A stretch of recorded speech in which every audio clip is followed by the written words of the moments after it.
যোগ্য শিক্ষক শিক্ষিকা পথে কেন রাজ্য সরকার? জবাব চাই, জবাব দাও। জবাব চাই, জবাব দাও। যোগ্য শিক্ষক শিক্ষিকা পথে কেন রাজ্য সরকার? জবাব চাই, জবাব দাও। জবাব চাই, জবাব দাও। শিক্ষা দপ্তর high high, high high high high, SSC high high, high high high high. আমরা কারা? যোগ্য যারা, আমরা কারা? যোগ্য যারা, আমরা কারা? যোগ্য যারা। প্যানেল বাতিলের ষড়যন্ত্র মানছি না, মানবো না। মানছি না, মানবো না। প্যানেল বাতিলের ষড়যন্ত্র মানছি না, মানবো না। মানছি না, মানবো না। We want segregation, we want segregation।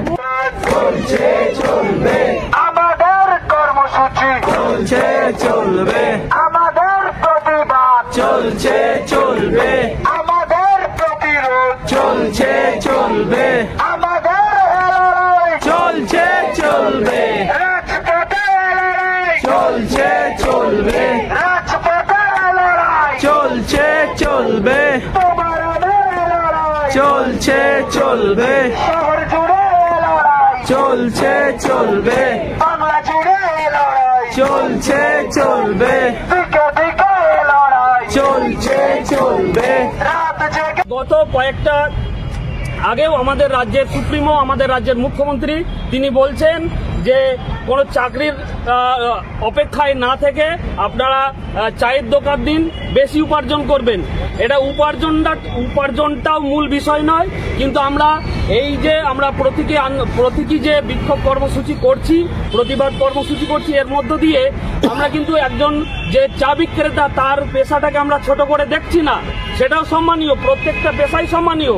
কিন্তু যারা পড়াশোনা করে দীর্ঘদিন ত্যাগ স্বীকার করে যারা চাকরির আশায় বিভিন্ন রকম পেশায় যুক্ত হতে চায়, তারা দীর্ঘদিন পড়াশোনা করে যে লক্ষ্যটা নিয়ে এগিয়ে যেতে চায়, সেই লক্ষ্যটার জায়গা থেকে একজন রাজ্যের মুখ্যমন্ত্রী হিসেবে তিনি তার দায়িত্বটা এড়িয়ে যাচ্ছেন বা তাদেরকে অবসাদগ্রস্ত অবস্থায় ফেলে দিচ্ছেন। এবং আজকে যারা আমরা চাকরি হারা অবস্থাগ্রস্ত অবস্থায় পড়ে গেছি এবং তাদেরকেও যে তাদের চাকরিটা সুরক্ষিত করার দায়িত্ব যে পশ্চিমবঙ্গ সরকারের, সেই জায়গা থেকেও তিনি তার দায়বদ্ধতা এড়িয়ে যাচ্ছেন। এই জন্যই আমরা সরকারের এই কথার তীব্র নিন্দা এবং প্রতিবাদ করছি এবং এই আমাদের ক্ষুদ্র কর্মসূচির মধ্য দিয়ে আমরা তার প্রতিবাদ জানাচ্ছি এবং আমাদের এই মঞ্চ থেকে সরকারের দায়বদ্ধতা যাতে থাকে, সরকার যাতে সঠিকভাবে দায়িত্ব গ্রহণ করে সমস্ত পেশায় যারা আসতে চায় তাদের দায়িত্ব, সমস্ত রিক্রুটমেন্ট প্রসেস যাতে সঠিকভাবে পালন করে, সেই দায়িত্ব পালন করে এবং আমরা যারা যোগ্য শিক্ষক শিক্ষিকা আজকে রাস্তায় বসে আছি তাদের যাতে চাকরি সুনিশ্চিত করার দায়িত্ব ঠিকভাবে পালন করে, সেটাই আমাদের এই মঞ্চ থেকে আমরা সেই বার্তাটা দিতে চাই। আমরা কারা? আমরা কারা? আমাদের প্রতিরোধ চলছে চলবে, আমাদের আন্দোলন চলছে চলবে, আমাদের বিক্ষোভ চলছে চলবে, আমাদের প্রতিবাদ চলছে চলবে, আমাদের প্রতিরোধ চলছে চলবে, আমাদের বিক্ষোভ চলছে চলবে, আমাদের সমাবেশ চলছে চলবে, আমাদের আন্দোলন চলছে চলবে, আমাদের লড়াই চলছে চলবে, রাজপথের লড়াই চলছে চলবে, বাঁচা মরার লড়াই চলছে চলবে, বুকা পেটে লড়াই চলছে চলবে, দিনে রাতের লড়াই চলছে চলবে, তোমার আমার লড়াই চলছে চলবে, রাত জেগে লড়াই চলছে চলবে, শহর জুড়ে লড়াই চলছে চলবে, রোদে পুড়ে লড়াই চলছে চলবে, শীতে জমে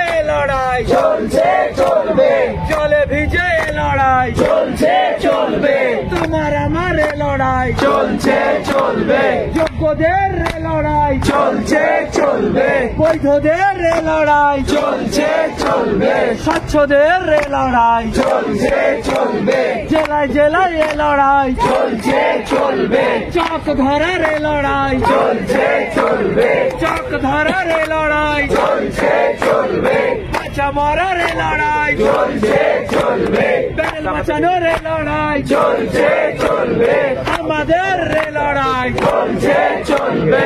আমরা কারা? আমরা কারা? যোগ্য যারা রাজপথেতে যোগ্য যারা, মিছিল করে যোগ্য যারা, অবস্থানে যোগ্য যারা, প্রতিবাদে যোগ্য যারা, প্রতিরোধে যোগ্য যারা, কালো টানে যোগ্য যারা, কালো রবে যোগ্য যারা, হুঙ্কারে যোগ্য যারা, রাজপথে যোগ্য যারা, জেলায় জেলায় যোগ্য যারা, কলকাতাতে যোগ্য যারা, দিল্লিতে যোগ্য যারা, বিহারে যোগ্য যারা, কালিম্পংয়ে যোগ্য যারা, কাকদ্বীপেতে যোগ্য যারা, দিকে দিকে যোগ্য যারা, যোগ্য যারা, যোগ্য যারা, যোগ্য যারা, যোগ্য যারা,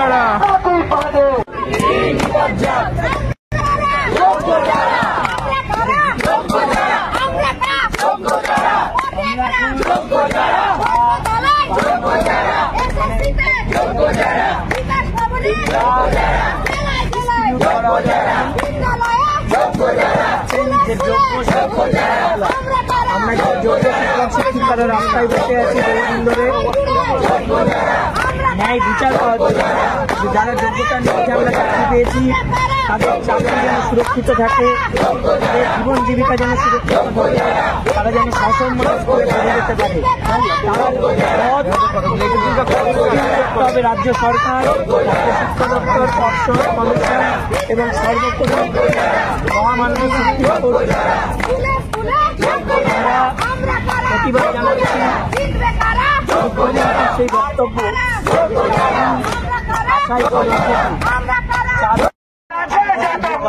লড়াই হবে ততক্ষণ, জীবন আছে যতক্ষণ, লড়াই হবে ততক্ষণ, জীবন আছে যতক্ষণ, লড়াই হবে ততক্ষণ, শ্বাস প্রশ্বাস যতক্ষণ, লড়াই চলবে ততক্ষণ, জ্ঞান আছে যতক্ষণ, লড়াই চলবে